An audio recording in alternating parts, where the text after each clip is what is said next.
Serbia has remained neutral in this Ukrainian conflict. And Serbian President Alexander Vučić has tried to walk the line, I would say, very cautiously. Now, we just got back from Serbia. It was fascinating to hear the Serbian people talk about wanting to remain neutral. They're very aware of what happened in 1999 with NATO aggression. A lot of the Serbian people we spoke to will speak out about it. They'll talk about how horrible it was being bombed by NATO. There's still huge parts of Belgrade that are still bombed out, symbols of that aggression in 1999. So on the one hand, they're very aware of that, and on the other hand, they are not, as Vučić is saying, we're not pro-Russia and we're not pro-West. We're going to take care of the Serbian people. So news overnight is about Serbia inking a new gas contract with Russia. Vučić spent a long time on the phone with Putin this weekend, basically inking this new gas storage facilities inside of Serbia. And this is interesting because their contract was about to run out, and Vučić is saying, look, we're going to take care of the Serbian people. So we've been a partner with Russia on gas for a long time. This is not going to change. And that doesn't mean we're now pro-Russia. It doesn't mean we're pro-West. I'm just going to take care of the Serbian people. And he said it as much at the Davos World Economic Forum last week.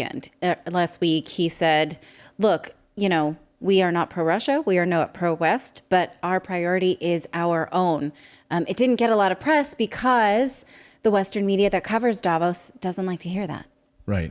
I mean, this is interesting, though, right? I mean, they're agreeing that, hey, we're gonna step up and make sure that we're taking care of our own people. Yes. And I actually heard from a Serbian who wrote and said, well, why are you even talking about Serbia? They're not involved in this war at all. Because when this war launched, right, our leaders in the West told us the whole world will now see how awful Russia and Putin are. They're going to see how evil they are, and we will see that the whole world will unite against them. And Serbia is a case in point about how that is not true. There are plenty of countries that do not want part of this conflict. Serbia is one of them, right? Armenia is another. We could go on. We can continue to list.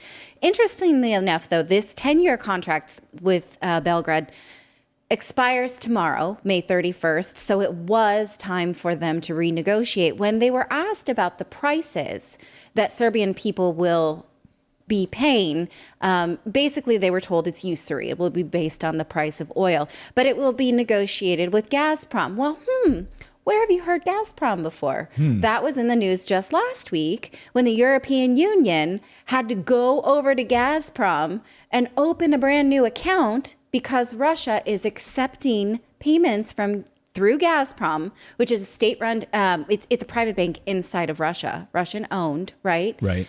That is how the European Union is now paying for gas. They do pay into Gazprom in euros, but this company makes the transaction, and so Russia is being paid with rubles. So if it now is accepting more money through Gazprom, this will continue to boost the ruble.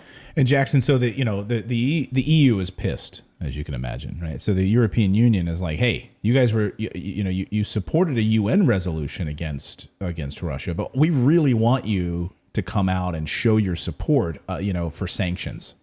And because look how well that's done for everyone else right now. And Serbia is saying, hey, no, we see what's happening here.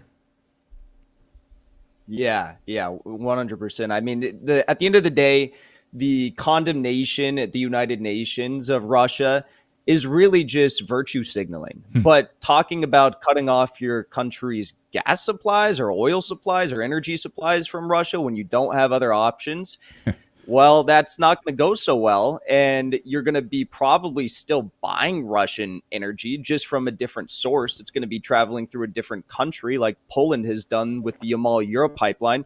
And now their civilians are paying the price. They're paying like 2-3 times more for the same exact Russian energy that's just flowing through a different route. So not in the interests of the Serbian people. And thankfully, they are not bending the knee to the EU leadership.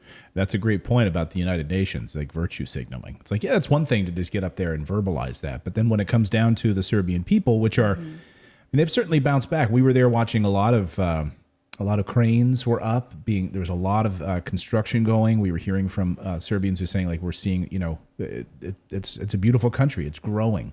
Well, this will strengthen Serbia's reaction to inflation throughout the rest of Europe, right? Where the rest of Europe will suffer inflation. Serbia has insulated itself just that much more from this inflationary, Well, and this is also like Hungary, too. I mean, I think, I just want to kind of go back to the big point here. It's like, imagine having a president that's saying we're going to protect our own interests. Like, after all, isn't that what we're supposed to? Instead, like, the United States is ceding power to the WHO and to all of these international globalist elites right now, instead of the United States' interests. And I want to read what Vučić said here. He says, who knows what kinds of threats we may face? But as you see, it's been 90 days, and Serbia is standing by its policy. The only country in all of Europe, a small country with people small in numbers but very proud, is following its own policy. Not pro-Russian, not pro-Western, but its own, Vučić said.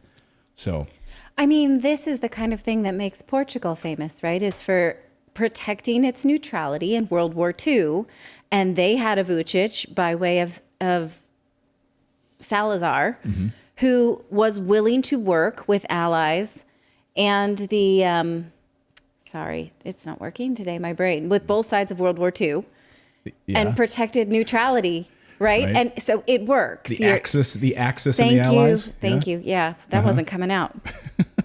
Well, there's been so many evildoers. It's hard to keep track of, But I can keep track of my neutral keepers. So. Right. I mean, it's a weird game these days, Jackson, to be neutral, to say, you know what, we're going to take care of our own people, right? It is. And it's not going well for those who are choosing to side with the EU. I mean, you pointed that out. Today, we're seeing in Germany, they're nearing a 50-year inflation high. Bulgaria recently got their gas cut off from Russia. And now they're crawling back to Russia because they realize that they need that gas and they can't get it from any other country. And tomorrow we're seeing, I think, Denmark. There's two countries tomorrow that Russia is going to be cutting gas supplies to as well. I think Denmark might be one of them. I might be wrong. But at the end of the day, it's not going well for those countries. And it makes way more sense to just put your foot down on the line like Hungary is doing and say, no, we're not going to play your games. That's not going to benefit the lives of average Hungarians or Serbians. And it is our duty to serve them. We're not, president of the EU. We're president of Hungary. We're president of Serbia. Especially when you consider that these sanctions, they preclude necessary items like medicine and, foodstuffs, agriculture. So the sanctions have been so symbolic, yet they still harm average people, not governments, obviously, but people. And so why do this? If you can say, I'm not interested in this, I just need to run my country, Yeah. Thank you so much for subscribing to our channel. We've been banned, we've been blocked, we've been censored. That's why we started our own website, to stay connected with you for free.